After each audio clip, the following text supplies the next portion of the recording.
Cerita ini fakta atau fiksi? Silakan putuskan sendiri.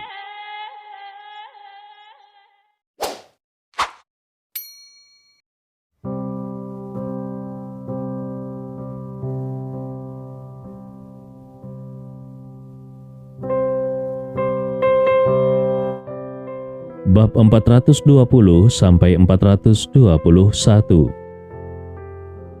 Saat ini, di bawah kaki Gustav, Ki sejati berkumpul. Kecepatannya mencapai titik ekstrim. Dia tidak menyangka selain dirinya, masih ada orang yang menanyakan tentang penjara hantu. Ini pasti merupakan titik terobosan. Menemukan orang itu, tanpa diragukan lagi adalah kunci saat ini. Seluruh Universitas Normal Beijing diterjang angin kencang. Gustav langsung melesat keluar dari gerbang sekolah. Segera Gustav memperhatikan seorang pria berjubah panjang di jarak 100 meter. Itu dia. Jarak 100 meter bagi Gustav yang menggunakan teknik Changlong Huan Senju sangat mudah. Saat dia hampir tiba di belakang pria berjubah panjang itu, seberkas cahaya dingin melintas. Pria itu ternyata menembakkan pisau terbang. Lalu dengan kakinya yang meledak, langsung melompati tembok di sampingnya dan menghilang. Cari mati. Gustav membuka 5 jarinya. Ki sejati berkumpul, langsung menangkap pisau terbang itu. Pada saat yang sama lututnya meledak, langsung melompat beberapa meter ke atas, melompati tembok. Adegan ini membuat para pejalan kaki di sekitarnya ketakutan. Mereka belum pernah melihat cara seperti itu. Para pejalan kaki awalnya ingin memotret, tetapi menemukan bahwa mereka benar-benar kehilangan jejak kedua orang itu. Di luar tembok adalah sebuah situs konstruksi. Sedang dibangun, para pekerja seharusnya pergi makan malam, dan jarang ada orang di situ. Pria berjubah panjang itu ingin terus melarikan diri, tetapi menemukan bahwa di depannya sudah berdiri seorang pemuda dingin dan sombong. Itu adalah Gustav. "Kau mau kemana?" Suara dingin Gustav terdengar, membebaskan niat membunuhnya. Pria berjubah panjang itu mengerutkan kening, bertanya, "Kita seharusnya tidak punya dendam. Kenapa kau menghalangi jalanku?" "Kita memang tidak punya dendam, tetapi aku ingin tahu, apa dendammu dengan penjara hantu?" Pria berjubah panjang itu mendengar kata-kata Gustav. Ekspresinya berubah total. Tubuhnya juga dipenuhi dengan niat membunuh. "Kau tahu terlalu banyak. Jika begitu, aku hanya bisa membunuhmu." Suara pria itu tiba-tiba terdengar menyeramkan. Detik berikutnya dia kembali menembakkan pisau terbang.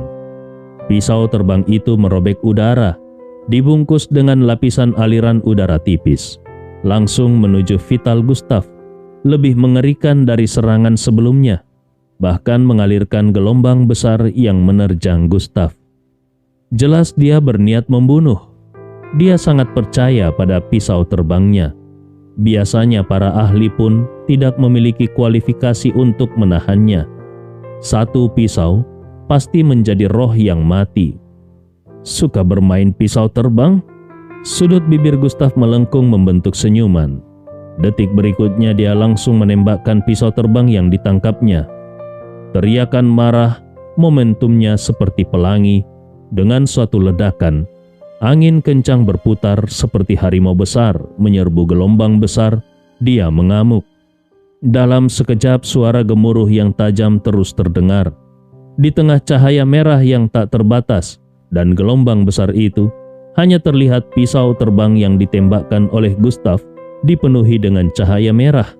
Dengan momentum yang tak tertahankan, menghancurkan gelombang udara langsung menuju pria berjubah panjang.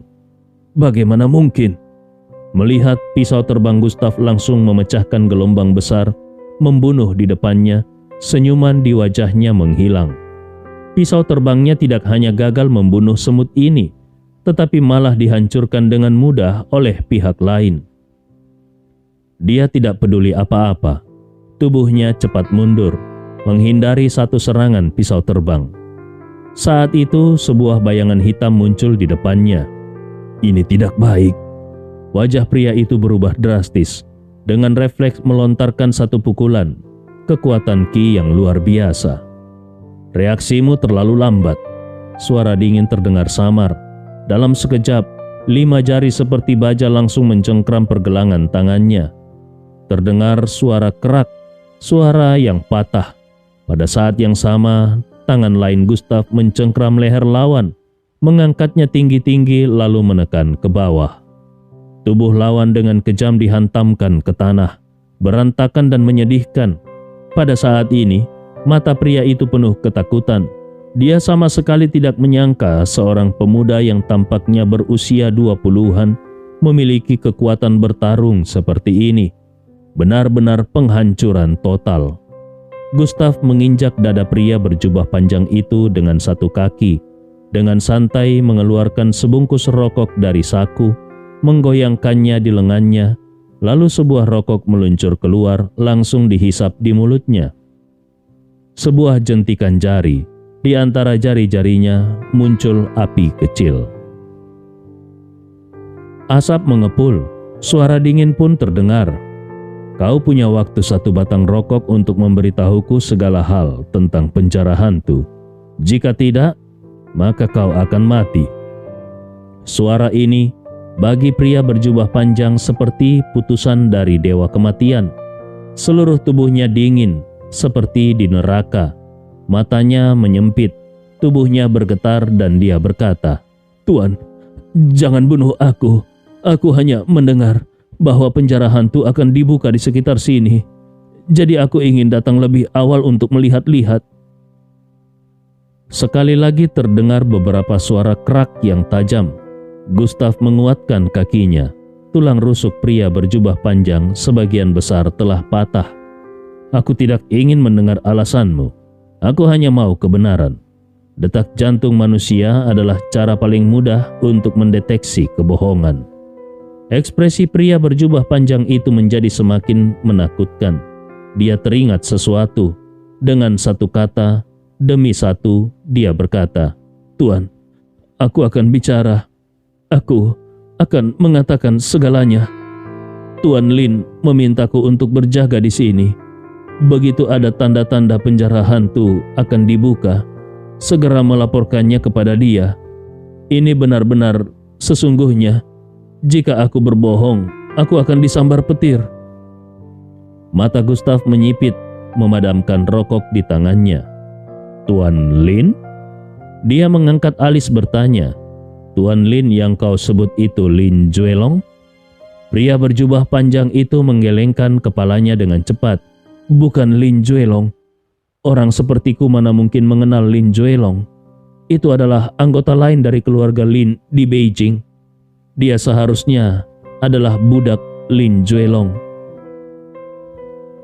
Biasanya dia sama sekali tidak berani menyebut nama Lin Juelong secara langsung. Tetapi dia baru saja menemukan bahwa pada saat dia menyebut Tuan Lin, mata iblis ini menunjukkan niat membunuh. Jadi dia harus melakukannya. "Apalagi yang kau ketahui tentang penjara hantu?" Gustav bertanya. Otak pria berjubah panjang itu berputar cepat. Tiba-tiba dia teringat sesuatu. Dengan cepat dia berkata, "Tuan, masih ada satu hal lagi. Budak Lin Juelong pernah menyebutkan satu hal. Sebuah kunci penjara hantu dipegang oleh seorang wanita. Jadi aku bertanya kepada gadis dari Universitas Normal Beijing. Aku pikir itu dia, tetapi ternyata salah." Mata Gustav menyipit lagi. Dia bertanya, "Aku tanya kau satu hal lagi. Di mana Lin Juelong sekarang?" Ekspresi pria berjubah panjang itu semakin buruk. Dengan senyum pahit dia berkata, "Tuan, kediaman keluarga teratas di Beijing sangat tersembunyi. Bahkan ada formasi para ahli biasa tidak bisa menemukannya. Aku sebagai bawahan mana mungkin tahu di mana keluarga Lin." Gustav tahu pria itu tidak berbohong. Dia mengangguk dan berjalan keluar. Pria berjubah panjang itu melihat Gustav pergi. menghela nafas lega, lalu matanya berubah menjadi dingin. Dia sangat sadar, pria ini tidak hanya tertarik pada penjara hantu, tetapi juga tertarik pada Lin Juelong. Jika dia melaporkan hal ini kepada keluarga Lin, mungkin dia akan mendapatkan kesempatan. Saat dia bersiap untuk pergi, sebuah batu meluncur cepat. Ekspresinya berubah, ingin menghindar tetapi menemukan itu tidak mungkin.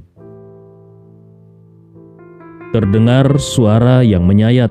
Sebuah titik merah muncul di antara alisnya. Lalu tubuhnya jatuh, mati dalam genangan darah. Selesai melakukan semua itu, Gustaf berjalan keluar dari lokasi konstruksi, bersiap memanggil taksi untuk pergi dan mencari hotel di dekatnya untuk menginap. Namun, belum sampai beberapa langkah, sebuah Maybach limusin berhenti perlahan. Gustaf mengerutkan kening. Tak lama kemudian, jendela mobil Maybach terbuka dan menampakkan wajah yang familiar. Itu adalah Jiang Jianfeng, peringkat 9 di daftar Grandmaster Tiongkok. Mata Jiang Jianfeng tampak sangat rumit. Dia memandang Gustaf sejenak, lalu berkata dengan datar, "Masuklah ke dalam mobil." Gustaf mengangguk. Dia bisa merasakan bahwa permusuhan yang dulu pernah ada dari Jiang Jianfeng telah menghilang sepenuhnya, digantikan oleh perasaan yang rumit, bahkan ada sedikit rasa kasihan. Gustaf membuka pintu mobil dan naik ke dalam. Ruang dalam mobil cukup luas dan lengkap. Setelah Gustaf duduk, mata Jiang Jianfeng menatap Gustaf, menghela nafas panjang dan berkata, "Kau seharusnya tidak datang ke Beijing. Sungguh tidak seharusnya. Kau muncul di dekat Universitas Normal Beijing. Tampaknya kau sudah mengetahui tentang penjara hantu. Jika bukan karena aku mengirim orang untuk mengawasimu, mungkin sampai sekarang aku masih belum menyadarinya." Gustaf tertawa dingin. "Aku datang ke Beijing. Ada hubungannya denganmu kah? Apa aku harus melapor padamu?" Jiang Jianfeng meskipun tidak suka nada dingin Gustaf, tidak mengkritiknya dan melanjutkan, "Gustaf, kau tumbuh besar di kota kecil Agoru. Bahkan jika kau sekarang adalah orang nomor 1 di provinsi Jiangnan, ini bukan waktu yang tepat untukmu masuk ke Beijing. Provinsi Jiangnan tidak bisa dibandingkan dengan Beijing. Beijing adalah ibu kota Tiongkok dan pusat inti dunia bela diri Tiongkok. Kekuatan di sini sangat kompleks. Para ahli berkumpul di sini.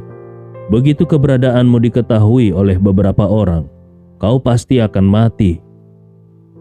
Zheng Renju dari Biro Seni Bela Diri Tiongkok selalu ingin membunuhmu. Aku kira tidak lama lagi dia akan mendapatkan kabar tentangmu. Pada saat itu, meskipun kau adalah naga yang menyeberangi sungai, itu tidak akan berguna.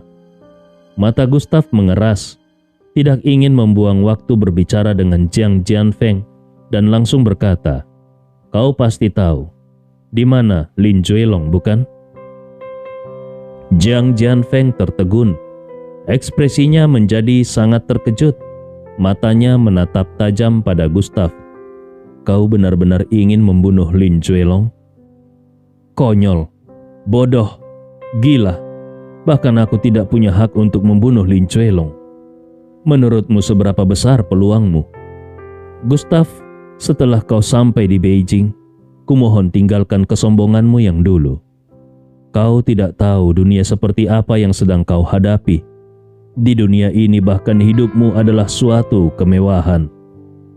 Di mata Jiang Jianfeng, meskipun Gustaf memiliki potensi dan bakat yang kuat, di Beijing, jika dia tidak bisa menahan diri, kemungkinan dia tidak akan bertahan lebih dari 3 hari.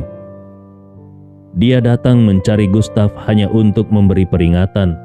Namun dia tidak menyangka pemuda ini masih bermimpi membunuh Lin Juelong. Dengan apa dia ingin membunuh?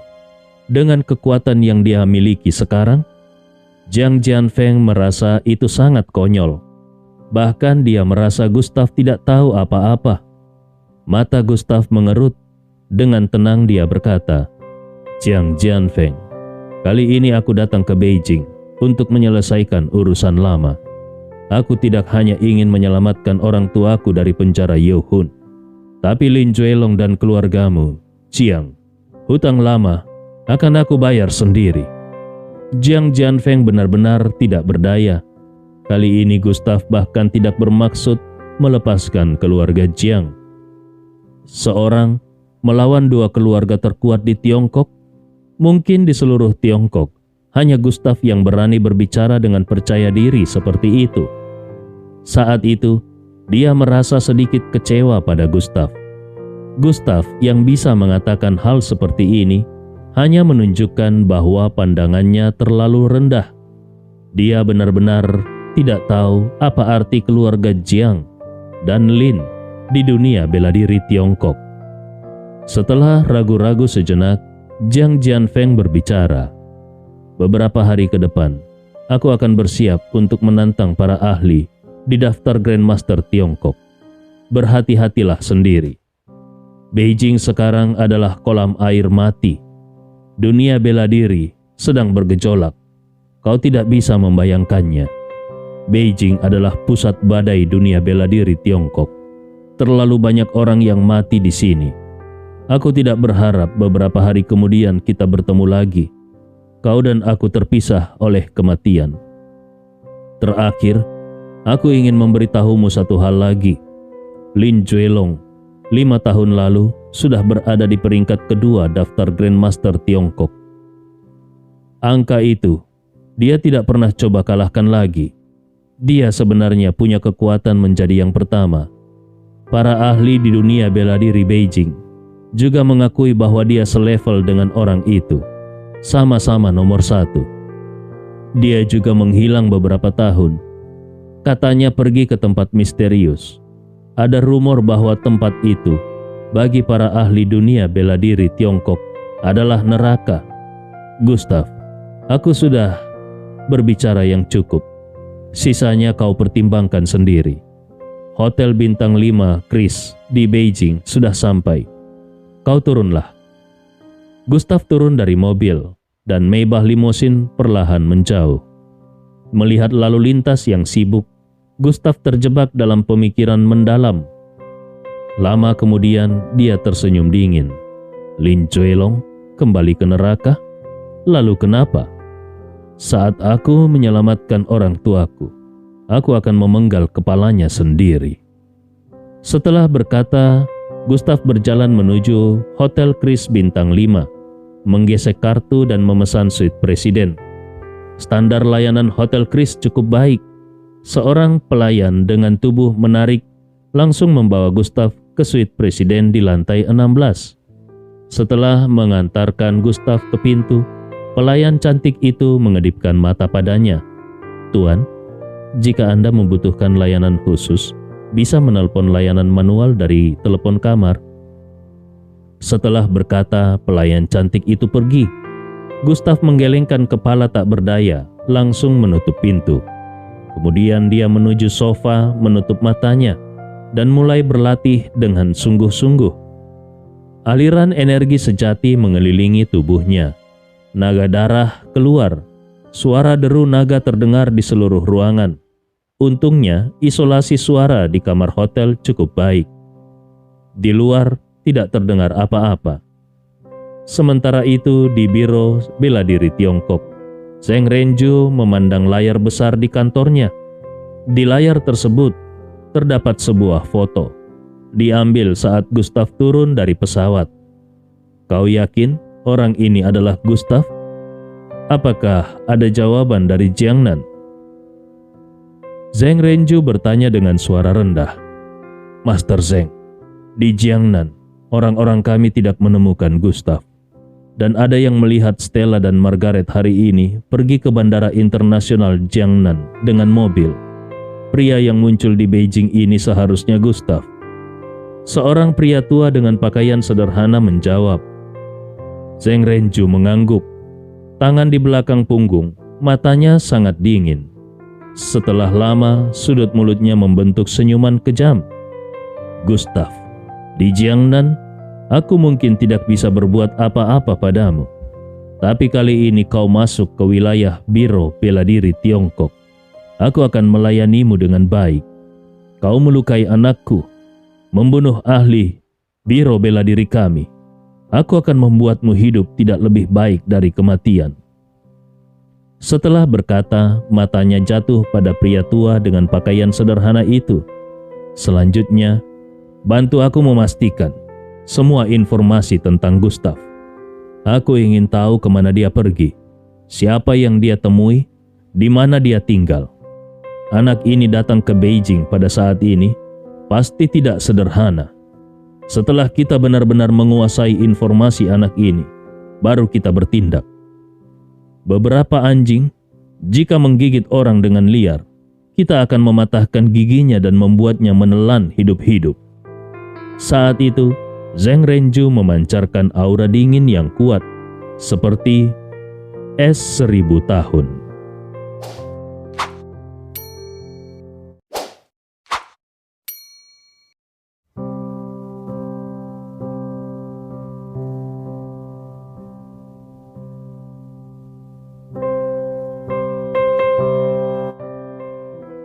Bab 422-423. Pagi hari kedua, pukul 8, Gustav terbangun dari meditasi, menghembuskan nafas panjang, dan naga darah di atas kepalanya pun masuk ke dalam tubuhnya. Semalaman meditasi tidak hanya meningkatkan kultivasinya, tetapi juga memberinya pemahaman tentang niat pedang patah surga yang ditinggalkan oleh orang tua berjubah hitam. Niat pedang patah surga sangat misterius, dan ketika digabungkan dengan naga darah yang dia kembangkan, bisa menghasilkan kekuatan yang sangat kuat. Namun saat ini, energi sejati di dantiannya hanya cukup untuk menggunakan serangan pedang pertama. Dia sudah puas. Teknik tinju bakar surga, pemotong darah, ditambah dengan niat pedang patah surga, 3 keterampilan bela diri ini sudah cukup untuk menghadapi sebagian besar masalah saat ini. Saat ini satu-satunya yang harus dia lakukan adalah menunggu telepon dari Xiang Chengdong. Baru saja memikirkan hal itu, sebuah nomor telepon dari Provinsi Jiangnan masuk ke ponselnya. Setelah menekan tombol jawab, terdengar suara yang sedikit hormat. "Tuan Ye, aku Xiang Chengdong. Ini nomor ponselku sekarang. Aku sudah siap untuk naik pesawat. Kira-kira 1,5 jam lagi sampai di Beijing. Tolong beri aku alamat, nanti aku akan datang mencarimu." "Baik, aku akan mengirimkan alamat hotelnya." Setelah menutup telepon, Gustav segera mengirimkan koordinat hotelnya. Kemudian, dia berencana pergi ke lantai 5 hotel untuk sarapan. Baru saja hendak membuka pintu, suara bel pintu terdengar. Gustav mengintip sedikit dan sedikit terkejut. Pria di luar ternyata adalah Yingqing yang mengenakan pakaian santai. Membuka pintu, Gustav menyambut Yingqing masuk. Dengan penasaran dia bertanya, "Kenapa kau datang ke Beijing? Bukankah Lei Shuwei memintamu menjalankan tugas?" Yingqing tersenyum, menyerahkan dokumen di tangannya kepada Gustav, lalu berkata, "Tuan Ye, aku tahu Anda akhir-akhir ini terus memperhatikan Universitas Normal Beijing. Di sini, jiwa naga telah menyiapkan identitas yang paling cocok untuk Anda, agar Anda lebih mudah bergerak di dalamnya." Gustav membuka dokumen itu dengan rasa ingin tahu dan menemukan sebuah surat pengangkatan. Di atasnya tertulis sebagai profesor Universitas Normal Beijing. Di bawah surat pengangkatan itu ada 1 set kunci. Yingqing menjelaskan, "Tempat tinggal yang jiwa naga aturkan untuk Anda terakhir kali kurang nyaman. Jadi kali ini kami menyiapkan apartemen dosen dengan 3 kamar tidur dan 1 ruang tamu. Lokasinya dekat dengan kampus pusat, di lantai paling atas, sehingga Anda bisa melihat Universitas Normal Beijing." Dua hal ini sangat berguna bagi Gustav, dan dia menerimanya dengan puas. Kemudian, Yingking berkata lagi, "Tuan Ye, selama periode ini, aku akan tinggal di Jiwanaga Beijing. Jika Anda membutuhkan apapun, Anda bisa menghubungiku. Meskipun kekuatan Jiwanaga di Beijing tidak sebanding dengan Biro Seni Bela Diri Tiongkok, sebagian besar masalah masih bisa kami selesaikan. Bahkan jika Jiwanaga tidak bisa menyelesaikannya, pemimpin Republik tidak akan diam saja." Mendengar kata-kata ini, Gustav sedikit terkejut. Saat ini dia berada di bawah kekuasaan kaisar, dan kaisar yang dimaksud ternyata akan melindunginya. Kalau demikian, aku tidak akan mengganggu Anda lagi. Ingatlah untuk mengunjungi Rektor Universitas Normal Beijing dalam beberapa hari ini. Pihak militer sudah berdiskusi dengan rektor. Setelah meninggalkan barang-barangnya, Yingking menghilang di lorong hotel. Gustav menyelesaikan sarapannya di hotel, check out, dan kemudian menuju Universitas Normal Beijing lagi. Dengan identitas baru ini, banyak hal akan lebih mudah untuk dilakukan. Kemarin, maksud pria berjubah panjang sangat jelas. Kunci untuk membuka penjara roh ada di tangan seorang wanita. Dan wanita ini pasti memiliki hubungan erat dengan Universitas Normal Beijing. Saat check out, dalam beberapa hari ke depan, Gustav berencana tinggal sementara di apartemen dosen. 10 menit kemudian, Gustav kembali muncul di Universitas Normal Beijing. Jumlah orang hari ini lebih banyak puluhan kali lipat dibandingkan kemarin. Sepertinya hari kembalinya mahasiswa setelah liburan. Seluruh universitas hampir penuh dengan motor sport dan mobil mewah, pria tampan dan wanita cantik. Karena ini adalah universitas normal, jumlah perempuan lebih banyak.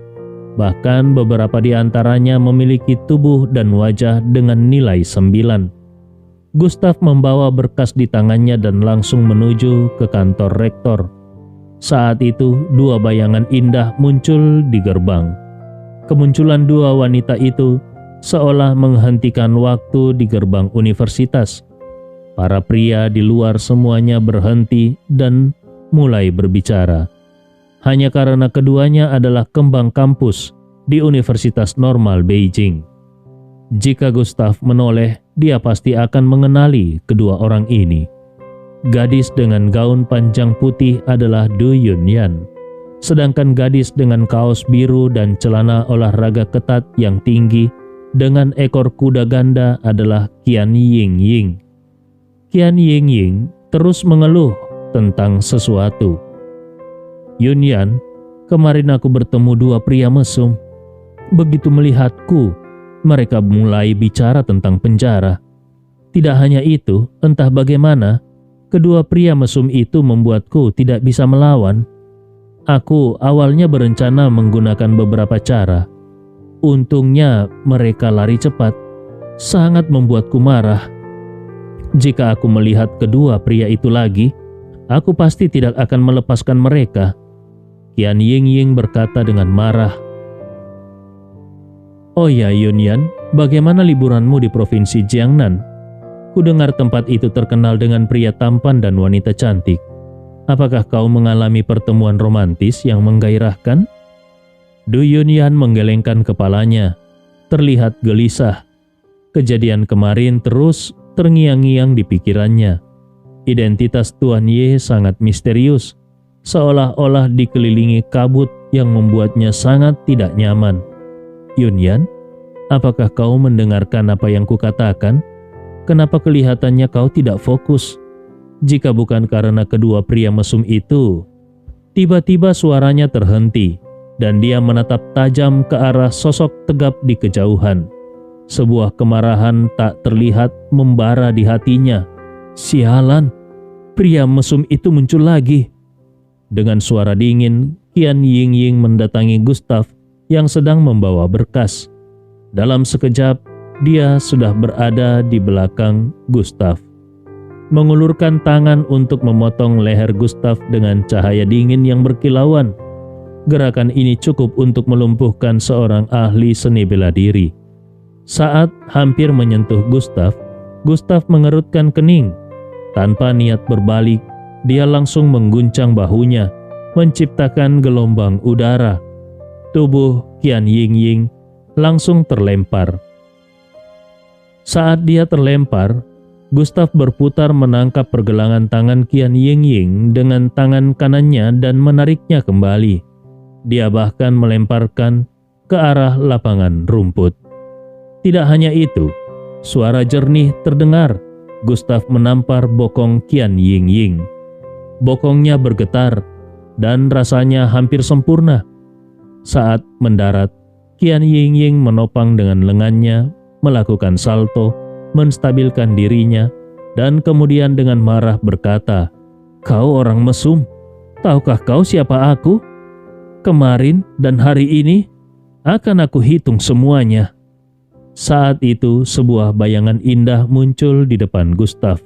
Itu adalah Du Yunyun. Du Yunyan melihat Gustav di depannya. Suaranya sangat bersemangat. Dengan sedikit rasa hormat dia berkata, "Tuan Ye, kenapa Anda ada di sini?"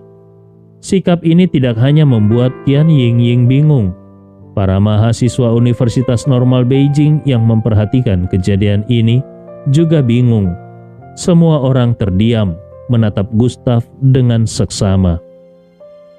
Du Yunyan bukan hanya salah satu kembang kampus di Universitas Normal Beijing, tetapi juga ketua badan eksekutif mahasiswa di universitas tersebut. Dia sangat dihormati. Latar belakang keluarga, cara berbicara, kepribadian, dan penampilan semuanya menempatkannya di antara yang terbaik di seluruh universitas. Dia adalah dewi di hati banyak pria. Namun karena kesempurnaannya, sangat sedikit laki-laki yang mendekati Du Yunyan. Beberapa orang-orang kaya yang mendekati pun akan ditolak tanpa belas kasihan oleh Du Yunyan.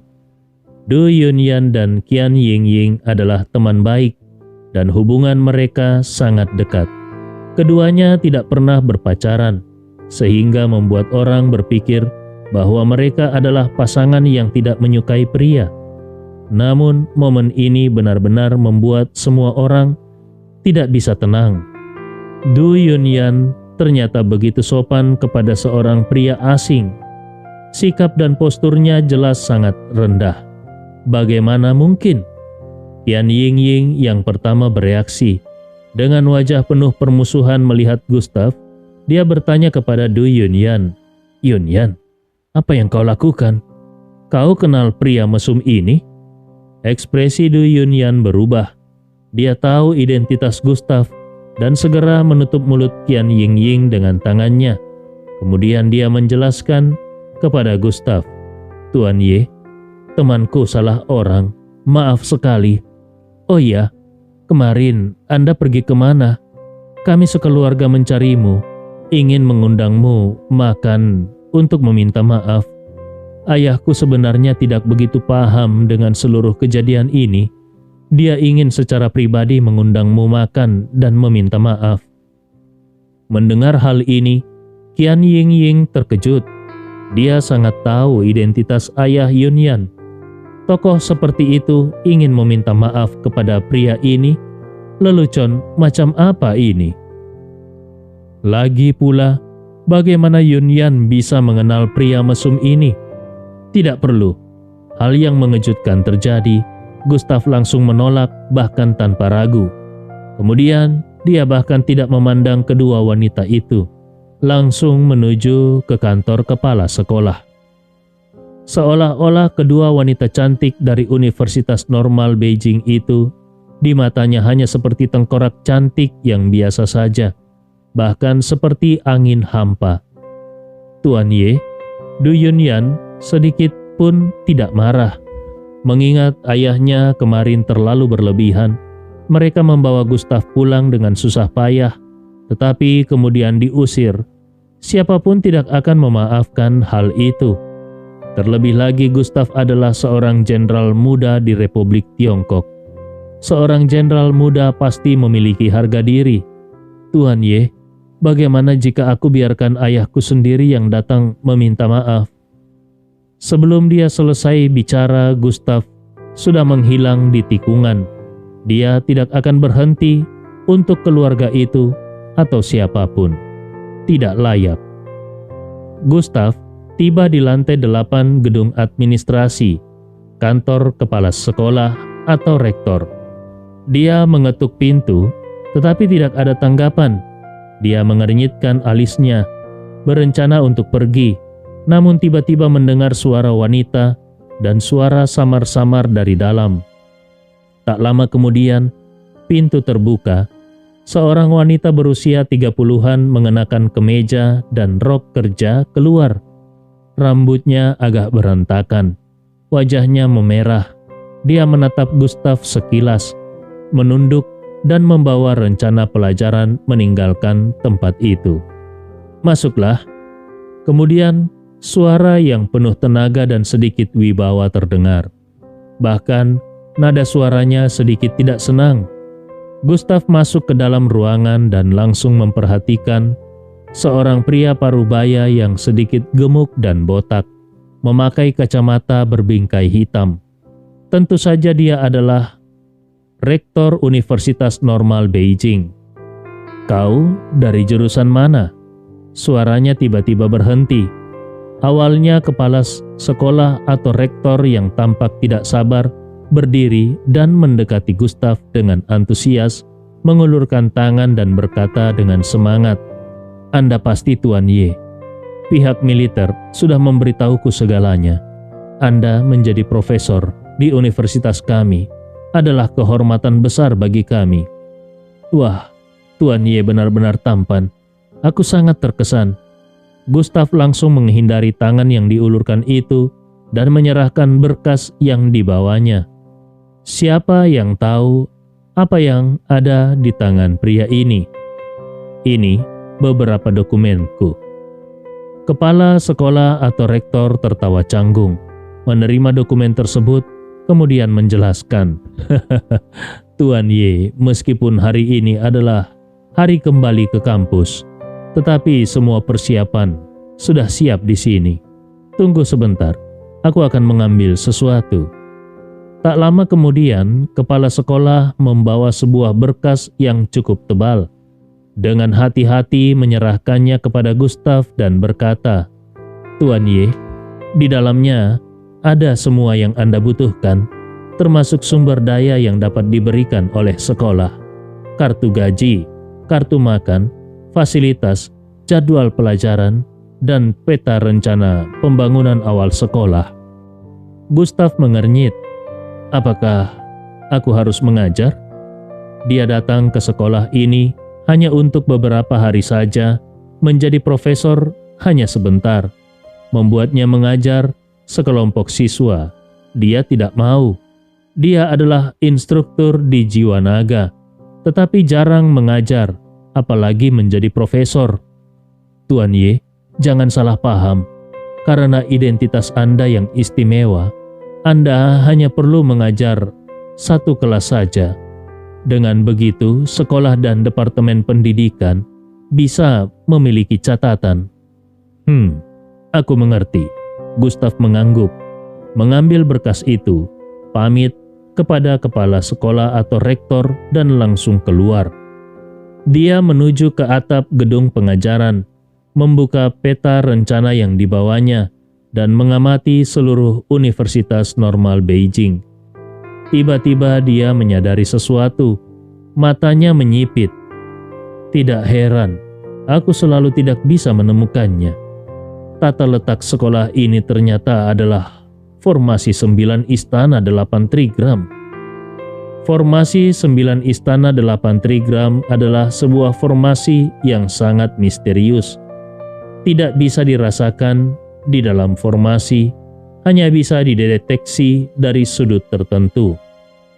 Menggabungkan peta konstruksi dan mengamati seluruh universitas dari atas, mulai dari air mancur, batu besar di pintu, hingga lapangan, danau buatan berbentuk cincin, semuanya merupakan bagian dari formasi besar. Seluruh sekolah membentuk aliran formasi. Orang biasa tidak bisa menghancurkan formasi ini, bahkan sangat mudah untuk menyembunyikannya. Dia akhirnya mengerti mengapa pintu penjara hantu terbuka di sini. Pada awal bulan depan, pasti akan ada sinergi antara waktu, tempat, dan orang. Namun, ada satu hal yang sangat penting, yaitu formasi 9 istana 8 trigram adalah formasi terlarang dalam ilmu formasi. Begitu dibuka membutuhkan energi yang sangat besar, dan sumber energi itu pasti berasal dari aura siswa-siswa ini. Menggunakan yin untuk memasuki yang. Orang di balik penjara hantu berniat membakar sebagian kehidupan dan nasib para siswa ini untuk membuka penjara hantu. Betapa kejamnya. Pada saat itu, seluruh siswa Universitas Normal Beijing pasti akan mengalami nasib buruk. Bahkan kekuatan hidup mereka melemah. Setidaknya butuh 1 tahun penuh untuk pulih. Itu yang paling ringan. Dalam situasi yang lebih serius, akan ada yang kehilangan nyawa. Gustav mengamati semuanya dari atas, tenggelam dalam pemikiran. Dia bukan penyelamat. Kehidupan orang-orang ini tidak ada hubungannya dengannya. Tetapi formasi ini terlalu berlebihan. Orang yang memasang formasi ini tidak tahu apa yang ada di pikirannya sehingga melakukan ini. Gustav merenung beberapa detik, akhirnya memutuskan untuk bertindak. Jika formasi ini tidak dihancurkan, orang tua di penjara hantu akan membayar harga yang sangat mahal, karena ketika formasi ini diaktifkan, orang-orang di dalam penjara hantu akan terguncang hatinya. Orang tuanya yang tidak memiliki banyak kekuatan akan mengalami rasa sakit yang luar biasa. Formasi jahat seperti ini, aku akan menghancurkannya. Aku rasa saat itu, orang di balik penjara hantu pasti akan datang menemuiku.